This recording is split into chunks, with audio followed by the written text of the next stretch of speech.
DraftScience video.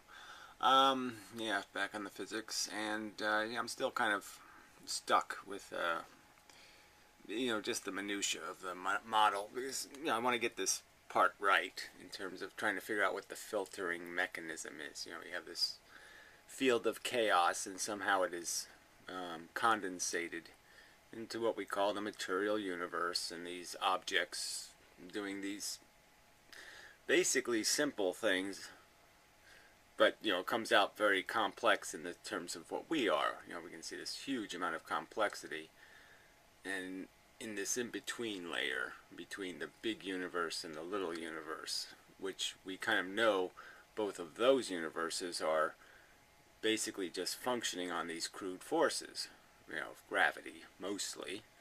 And what we see is some of this light and some of this other stuff that comes out of stuff. But I mean, if you look up in the sky at night, it's kind of not very complicated. Little stars. Not much else going on. They're not moving about and doing anything that appears at all sophisticated. But there is complexity out there in terms of every bit of the little force is accounted for. Every bit of that starlight took billions of years to get to your eye, and when it hits your eye, something powerful happens. A bunch of reaction. So even though it's a tiny amount of force compared to the big universe, it's all added up. It's all accounted for. There's no nuance besides the mechanics. Alright, so that gets to a video, and it gets to, again, I have to resolve this, just this element of deciding what is the filtering element. How do you get from a bunch of BBs in a box, let's just say, with vectors that are all just going in straight lines and bouncing and by very strict rules, to a beam, a laser beam, a light bulb, a chemistry, a human being. How do you get from chaos to this, what would be called a highly filtered thing? This pen moving through space, that's a filtered out of the chaos somehow. And what's the mechanism? And that's made out of this idea of time. And well, anyway, so going back to the model, the atomic style model, this thing on magnetism, this little simple magnetic trick, I mean, it's got 1 million views. Amazing discovery with magnets. It's just a magnetic trick. So these two magnets are opposite each other, so they attract, and these little magnets are repulsive, and so they repulse. But if you think about this in terms of a gravitational style force, polarized gravity, that the polarized one way, the effect of the gravity is doubled, and polarized the other way, it's halved. That kind of relationship. And you can sort of see here that if you imagine this as being that the attractive force is really the repulsive force, the force coming from the outside in. So it's a pushing force between these two objects. The pushing force is stronger, and between these two objects, the pushing force is weaker because the gravity has been converted into the invisible kind. This doesn't feel this, and this doesn't feel that, and so the attractive forces, well, I'm doing the repulsive ones now. The forces inside end up being stronger because of the polarizing of the gravity. Okay, so well, anyway, I didn't say that exactly correctly, so I've just led to more confusion probably. But the point is you can sort of understand that just think of gravity as being twice as strong and twice as weak based on polarization, or the orientation of the quanta. Just to keep it simple. But I'm just saying, if you visualize it as just this is being attracted and this is being repulsed, or this is being attracted, these little ones are attracting, this one's repulsing, and it just keeps this thing at a constant distance. And that to me is a better description of atoms. Oh, I'll be back. Just irritating spam fucking callers on a Sunday. How dare they? Lord's Day. May they go to hell and such.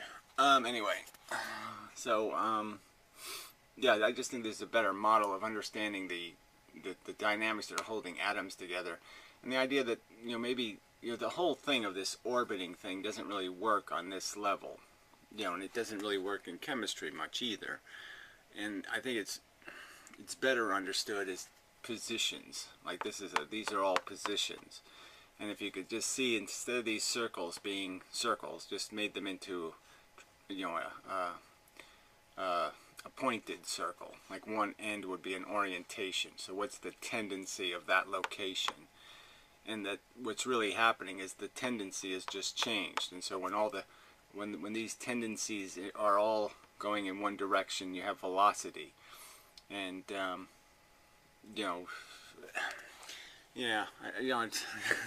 again, we're back to the density argument, and so I'll just try to draw what I can try to explain again.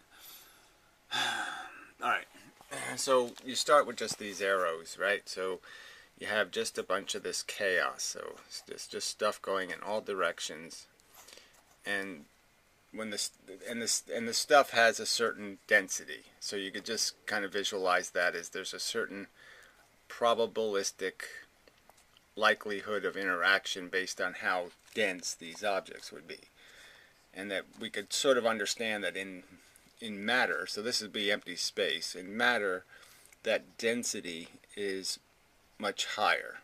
There's many more of these locations, you could call them.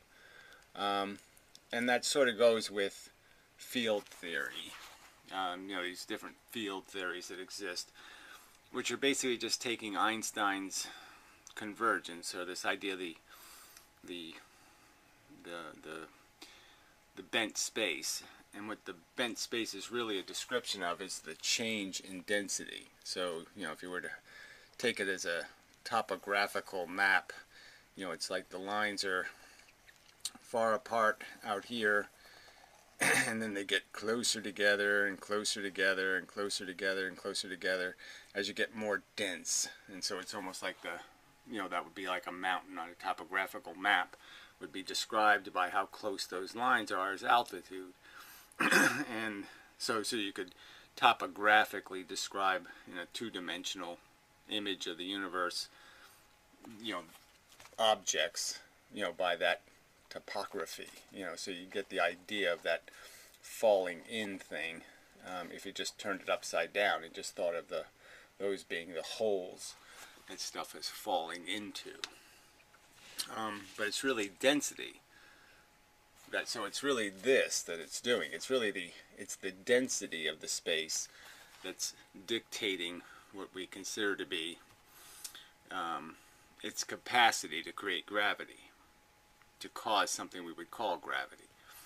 And the real thing that's really happening is that something that's moving through this wider space has much less likelihood. It travels a lot longer, further distance per interaction. So here there'd be only like 3 interactions, 3 collisions per foot or whatever. And in matter there would be, say, 300 interactions per foot because of the higher density. And so then you're really just arguing about what causes, how much time does an interaction take place, and is there a difference in the time, and is that the filter?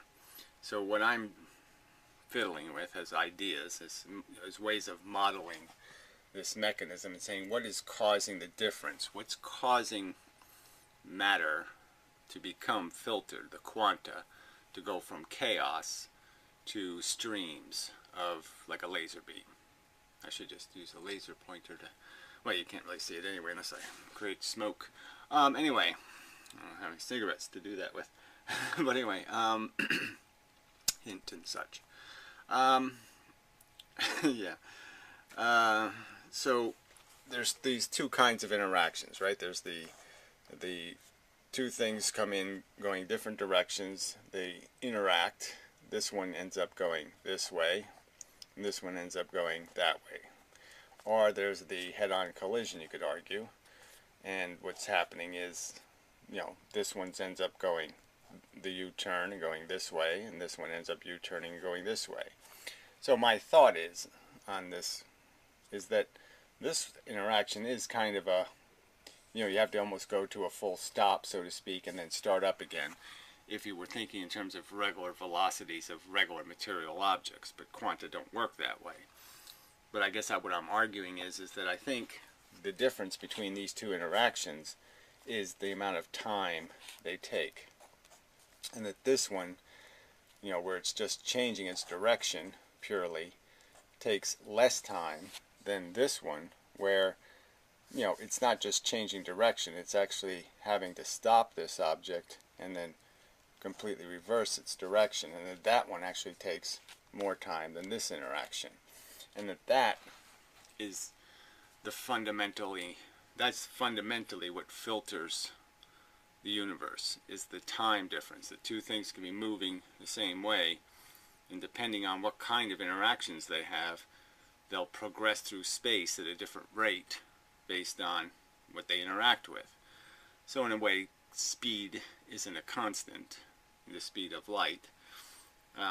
The constant of the quanta is what it interacts with will decide how fast it's going. And that we could argue that there's a consistency in space, so we can argue that there's a consistent probability of interaction throughout space, and that so time would be semi-consistent, but we can't even know for sure. The gravity at the end of the universe could be much different, but we can't really measure that difference because something's got to go all the way out and then come back, and we're never going to see it in the way it truly is. We're just going to end up seeing it, based on the fact that we can't change our point of view. We can't change our relativistic position, and so we're kind of stuck in one place. We can't. We can't gain enough perspective. We can't gain enough variabilistic points of view to do the experiment in any kind of way where we could glean the extensive amount of information that you need to be able to tell exactly if there's a difference between the density of space at the end of the universe versus the density here. We can only make presumptions about that. So when they say how old the universe is and all that kind of stuff, there's a lot of presumption built into that about whether there's a consistency in terms of how fast things are really traveling in different locations in the universe, because we can't see the difference. That was a long way to say that. But that was just something I was also thinking about. It's just that when you look at the universe and how it's spread out, how all this stuff is in it, and there doesn't seem to be any empty spots, so to speak, pockets of any kind, it does seem like it needs more time. I mean, as I look at it, just the materials that make up the Earth had to be made in other stars, and so there's a certain, like, how do you, to be able to move that much matter across the entire universe, it seems like you need more than 14 billion years to create all of that moved matter. It would take longer than 14 billion years. It takes 14 billion years for light to get across the universe. How could all this matter be moved all over the universe that had to be created in other parts of the universe? Supernovas and stars, millions of light years away. It takes light that long to get there.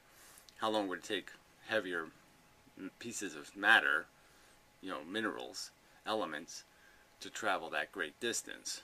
And it just seems like there's not enough time built into 14 billion years for all this stuff to have been percolated, filtered out of the simple quanta field. Even if you assume that the quantum field had to start with some sort of crust, or the explosion left a bunch of material as the pressure wave moved out of quanta, you'd still say there has to be a void in the middle, an empty spot. and somehow that empty spot has been filled with all this matter that's still moving about in the pressure bubble. Well, anyway, so I'm thinking those estimates of how old the universe are incorrect, because they're not accounting for how long it would take for the matter, the elemental atoms, to migrate the millions of light years across space that is required to create all these different elemental systems.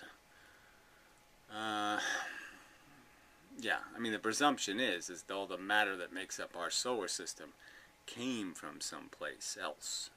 It was made in some star somewhere else that's supernovaed. And again, I'm just making the argument that it would take a while for it to get here, a long time. Probably longer than 14 billion years. But anyway, that's not really the point I wanted to make here. Yeah, so it's this density argument. And so what you're really saying, kind of, here, so I mean, a way of visualizing is that, you know, we could think of this density as just being positions. So I mean, you can view it, these are all things moving, or they're all things staying the same that just have an orientation. So I mean, I could draw the universe as just being a grid, and then you could just do the spent space argument where you just say, well, the grid gets tighter, you know, the spacing gets reduced when there's matter, and so you can hold more stuff in the same amount of space. You know, so if I was to expand this to an equal amount of space, it would have many more positions in it. You know, not drawn to scale properly, but you get the idea, I think. So the same amount of space would contain more interaction opportunities.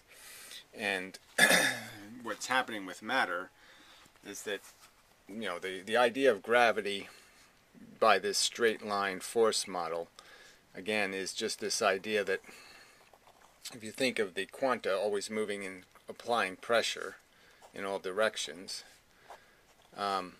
you could just sort of understand that as two objects become associated with each other, so they become like one object, and again, recognize gravity's a nuclear force. It's happening to the tiniest bits inside of you are being affected by this mechanism. And so as two things come close to each other, this middle space becomes a dead space. It doesn't have any connection to this outside force. So you can just sort of understand that if it's a straight line force, this shadow effect would take place, where the two things would end up blocking the force, and there'd be a low pressure or an absence of force in here, because there's no place for the force to come from. Certainly there can be things coming in at an angle, but there would still be far less force here than there is on both of these outer sides, and that's what's causing attraction with gravity. But what also has to be understood is that each one of the little pieces of this thing has to move when it accelerates. So when the things are being accelerated towards each other, every single little bit has to be actually moved. It can't just move from nothing. The forces tying it together, the bits pushing it, have to push it. So it has to actually be, each one of these little things has to be interacted with in that direction. So if each one had an orientation, like say we just gave them all orientations in a direction, you know, gave them if we could freeze the universe at any 1 millisecond, you know, any one moment in time, each location or each bit of quanta would have I'm going in a certain direction thing. You know, I'm going this way, I'm going that way. And what has to happen for something to move is that orientation has to be more in, like for a minute of time, it has to have the orientation in a direction.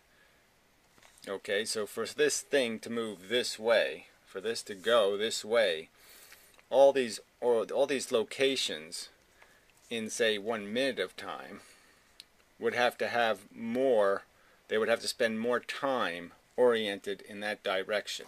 So they're moving in all directions, every second they move in a different, so for every 60 seconds of a minute, they're moving in different directions. They have a different label of their orientation. But in the total of 60 seconds, you could break that into those 4 directions. So if you just break all the directions like this to this, you know what I mean, you just average it, and you just say there's 4 directions. There's this, this, down, and this. And so you just two-dimensionalize, obviously there's 3 dimensions, so you can go in all kinds of directions, but I'm just saying for the sake of the model, you just cut it to 2, and then take out all the variance in between, and just understand that there's this tendency, that tendency, that tendency, and that tendency. And just say that each one of them would occupy 1/4 of the whole, and so you're stuck with this 15. So for every 1 minute, there would be 15 seconds in each one of those directions would be something standing still. But for something to move, each one of those locations, if you had 4 locations, they would have to have, one would have to be 17 seconds in this direction and 13 seconds in that direction, and then it would be moving that way. So it's only a matter of how much time it spends as it's vibrating. It just vibrates in a direction because it spends a little bit more time going in that direction. So when you're doing this gravity thing, you have to think that on the quantum level, this force is moving very, very fast. The speed of light, based on the density of interaction. So the speed of light is dictated by how many of these interactions you have, head-on collisions. So if head-on collisions are the only thing creating time, the only thing slowing down something that would be instantaneous. So a photon coming from a star to your eye is being slowed down by how many times it hits. One of the 2 locations in space have opposite labels of direction. So that would be the head-on collision. And that's what takes time. Even though what's going to happen is this is going to end up here, and this is going to end up here, so nothing theoretically happened. It's still a fact that something happened, and what happened was time. So in the end, you still have 2 things going, one going one way, one going the other way. So you have the same thing at the end, but you have it at this price of a moment of time. It took time for that to happen.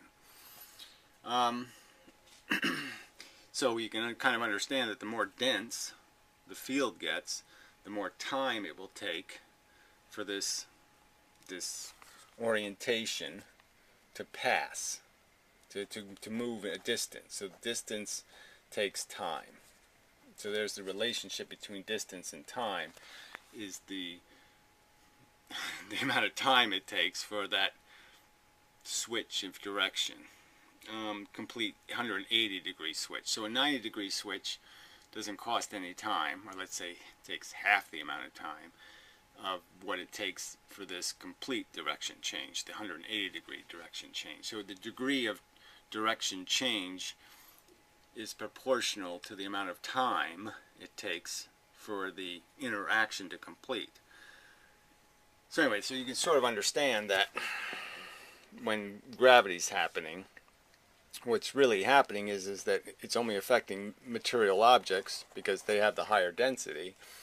And what's really happening is this directionality is moving very fast through this whole thing, and it's changing a lot of things' orientations. So it's not just traveling through, it's slowly changing the orientation of a great deal of this matter. And the real mechanism is that somehow it's not a straight line kind of progression of force. The entire thing somehow is affected by that difference. So it's like when gravity's happening, what's really happening, you could say, is, let's say there's 5 of these arrows on one side of something and 4 on the other side. So there's what that would represent is that there's an object here, an object here, and so what we're arguing is there was really 5 over here. Okay, so the 5 got reduced to 4 coming out because the object blocked a percentage of this, and the 4 coming into this one, there's 5 on this side, and so obviously the 4-ness is weaker, so this thing gains that extra 1. So the extra 1 of motion goes this way, but it has to do it, each little bit is getting changed, so it takes a long time, okay, for all these pieces to be oriented for a certain amount of time in this direction.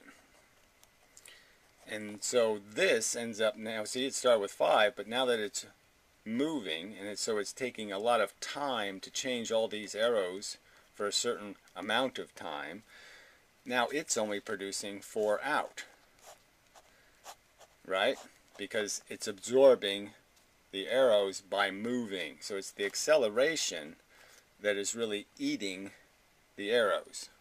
So you'd have to say that it has to move something, so it causes an acceleration, a gain in velocity, to be able to consume,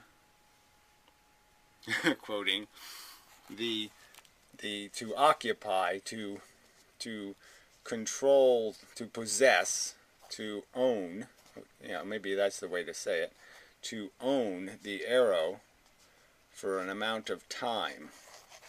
So the arrow here has to be owned by this matter for a period of time for it to produce the 4 arrows here that'll create the gravity that'll affect this other thing who has 5 arrows coming in this direction. So now, so the 2 accelerations are really what's feeding on each other.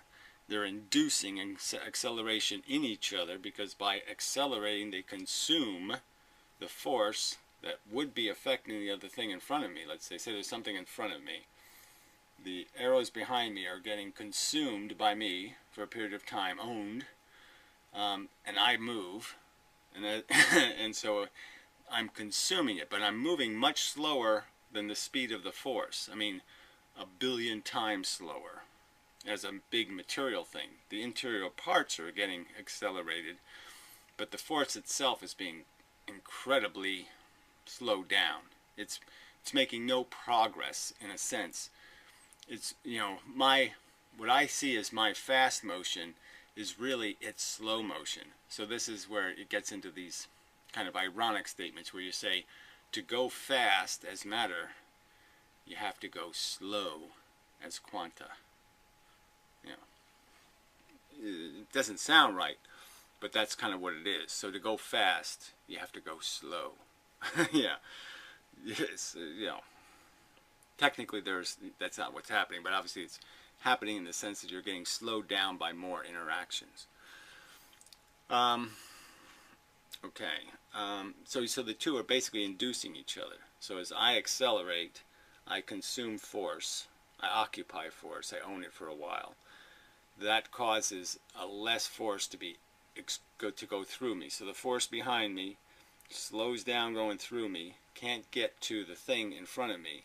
The thing in front of me is feeling less force now because it's getting pushed, so it moves towards me. And as it moves towards me, it's accelerating, so it's stopping force from getting to me. So now I'm getting even less force. And so now that I'm getting less force hitting me, I'm getting more force pushing me again. The proportion of difference gets greater and greater and greater. So I'm inducing acceleration in it by so we're just absorbing the force, and as we absorb force, we absorb more force. As we accelerate, we end up creating more force, creating more potential for more acceleration, because the thing opposite us, the thing that's causing the gravity, is going to absorb more force by accelerating until it stops moving. And once you stop it from accelerating, or force it to keep bouncing because it's stuck, then you're equalizing the force. As you bounce on something, you'll be stealing force, you'll be stealing time in one direction, and then you'll just give it back because you'll steal time in the opposite direction as you bounce. And so you're not really accelerating anymore. So even though you're accelerating for a moment in one direction, you're give it all back in the next moment.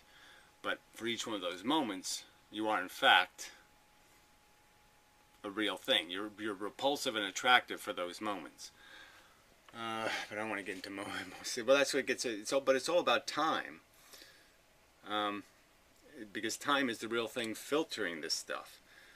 Time is making it possible for things to be slowed down so much that you can create collections that you would call like a laser beam or something. These things are just things that are being obliged to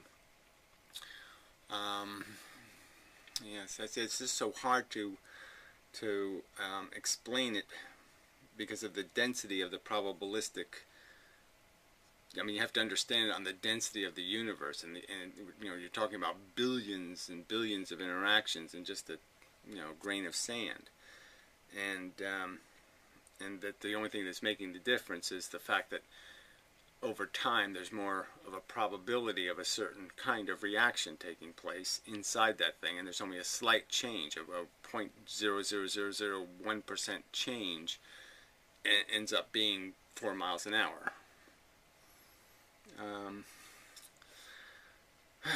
So yeah, so it gets, because what you're, it's the whole swirling thing. So if you start off with something rigid, so nothing, let's just pretend that nothing's moving here, nothing's orbiting or spinning because it hasn't created enough matter yet, it hasn't created enough of a mechanism to start creating things that actually move, that actually have control of the force in the sense that they have slowed down force sufficiently to create what you would call gravitational objects, whole objects that'll be gravitationally affected, which will obey these rules in ways that you can actually see.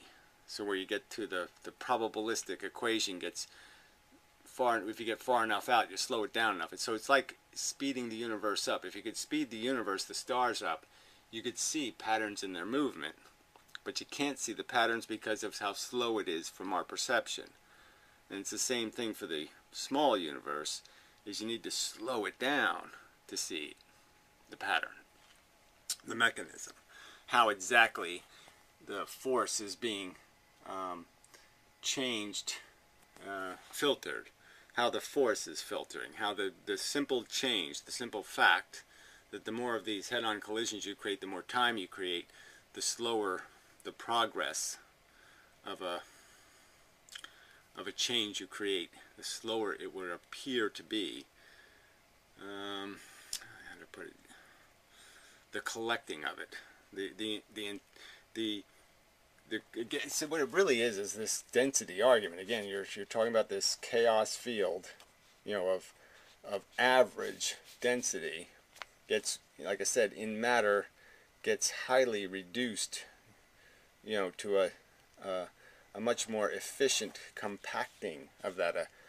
That's the condensation. You're taking this complex, you're taking this loose density and tightening and tightening and tightening to create matter. Matter's just this organizing of it almost.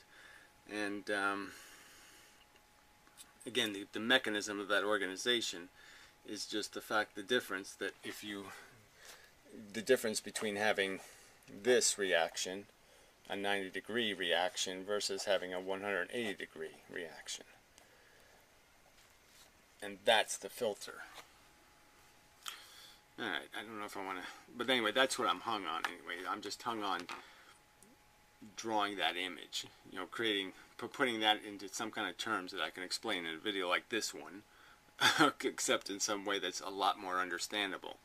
That when you see something moving, understanding that the speed it's really moving at is the speed of the quanta, the little bits, and that this doesn't represent this going fast at all, because the stuff inside is doing the real moving. It's moving each little bit. Each little tiny thing inside of my hand, each bit of this universe is being moved. You can sort of see that with the stars. You'd understand if you look at the sky, and I was to say, well, okay, a bunch of stars, a clump of them are going to get really close together, and then they're going to move across the universe. You would sort of understand that, well, something's got to push them together. Something's got to knock them into each other. Somebody's got to, some mechanism has got to do that. And they don't just magically do it. They don't just magically connect to each other. There's something, it's a mechanical universe. And something, each little, as I've said before, each tiny piece isn't just dragged along by some invisible force. There's a real mechanical force tying these things together. So again, you can think of it as this is shooting a beam out, hitting this thing this way, and there's force pushing this way, and this is blocking that force. And so in a sense, this external force is pushing it hard here, pushing hard here, and not pushing hard here because of the force, you know, the reversal of the polarization. But I'm just saying as a force you can understand. But this can't just move, and there's no change in that fluid. So, you know, it's almost, if you think of it as a fluid, and things in a fluid, or in a wind tunnel, and how they would be pushed together, and they wouldn't get pushed together by some magical thing. Like if you had things that were held by air pressure connected to each other, and you move them inside this air tunnel, you would understand that what's happening as the thing moves is the air pressure changes, and it moves with it. The pressure moves with the object. And so it's the pressure of the field that keeps these things together, not any magical force between them. There's real pressure, and each little bit has to be hit by that pressure. All right, I can keep emphasizing that, but I'm really basically doing is re-arguing that gravity is a nuclear force, and it's the only force essentially.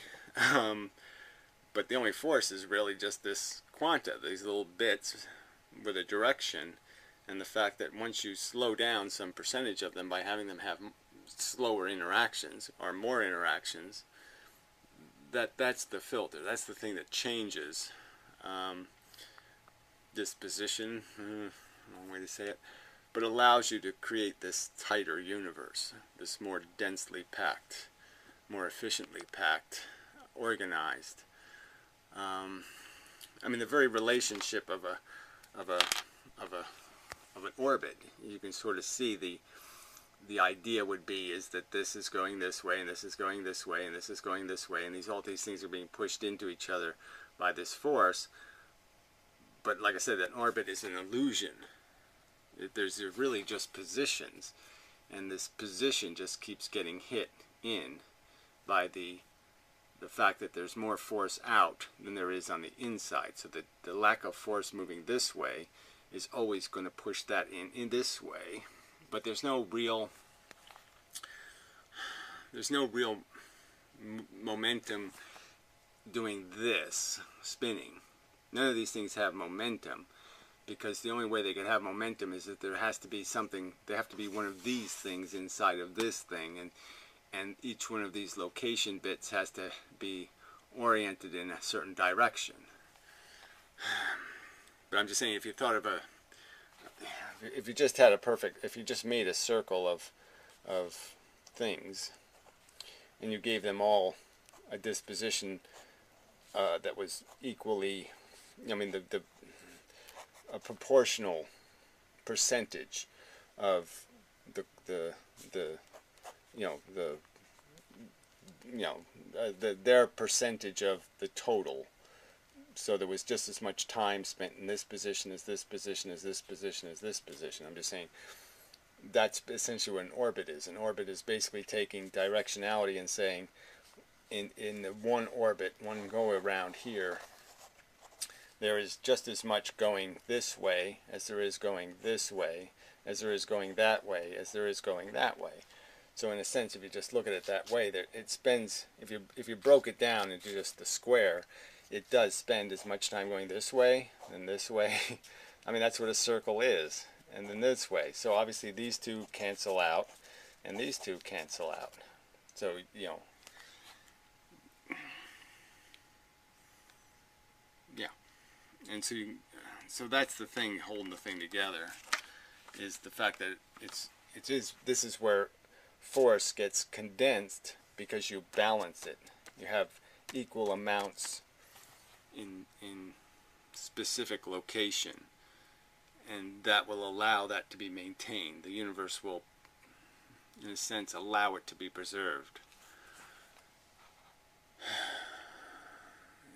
Yeah. Well, yeah. So once I nail it down, then I can probably reduce this into some sort of metaphor, like the school of fish or something, to make it, you know, like the idea of some kind of analogy, like the analogy for time dilation, where you say, well, if you're dancing and I ask you to move right as you're dancing, that you could understand that you have to dance slower to be able to go in a direction while you're dancing. And so there'll be an analogy for this like that eventually, and then you'll understand what I just spent 20 minutes or whatever trying to explain, because I don't have an analogy yet. I guess that's what I'm searching for, is a way to say this simply, more simply. But I think that you know, I mean, if you had thought about all this as I've thought about it, like breaking the universe into these tiny field locations, these quanta, then you'd sort of understand what I'm talking about when I say there has to be a mechanism that allows for the filtering of them, and that the filter and that time is an interesting component built into this thing. Time, what creates time? So I've sort of explained what creates inertia, in the sense that I'm saying that the matter itself, the orientation of these mechanisms inside, the atoms themselves, have been distorted in their shape. So when you have velocity, what's really happening is everything's distorted in that direction. So you're basically an uneven wheel, and you spend more time going this way, spinning this way, than you spend spinning this way, because you're having more reactions going this way than you are having reactions going this way. So in a sense, even though you're going slower in this direction, you're having more, because you're having more interactions, because you're, I won't bother trying to explain that, but the point is you can get the idea of it. It just ends up rolling through space. Yeah, okay. Yeah, I don't know if this was at all helpful, but I'm just, again, I can't,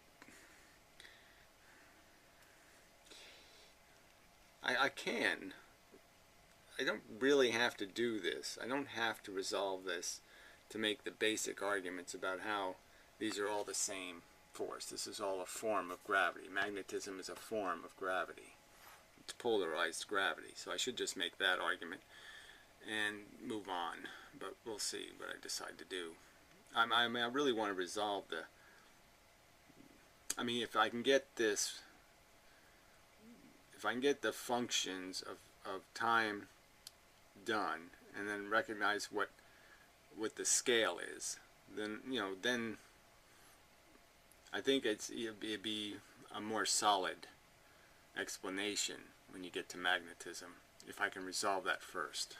But we'll see. Anyway, till next time and such.